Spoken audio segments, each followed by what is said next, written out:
පාට කුරුල්ලු කතාව අපි ගොඩක් ආදරයෙන් බලන ලස්සන කතාවක්.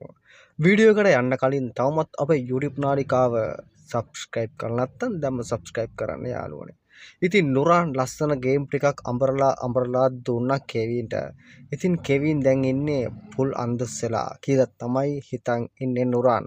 නමුත් කොහොම හරි කෙවින්ගේ යාළුවා ඇවිල්ලා ෆොන්සේකට සියලුම විස්තරය කියනවා. ඒ කියන්නේ කෙවින්ගේ තාත්තට එයාගේ ආදරය ගැන. ඉතින් කෙලිසිලා කවුරුවත් දන්නේ නැති වුණාට හැමදේම දැන් ෆොන්සේක දන්නවා.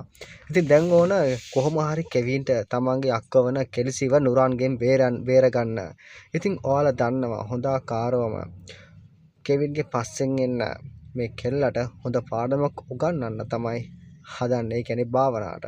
ඉතින් භාවනාගේ නුරාන් අතර මොකක් හරි ජල් ටෝන් එකක් තියෙනවා කියලා තමයි කෙවින් හිතන් ඉන්නේ. ඉතින් මේකෙන් බේරගන්න ඕන කියන දේ තමයි කෙවින් කියන්නේ යාළුවන්ට පවා. ඉතින් බලමු එදිරි එපිසෝඩ් එකේදී කෙල්සිගේ අතටම මාට්ටු වෙන මේ වීඩියෝ එකට මොන වගේ දෙයක් වේවිද කියලා.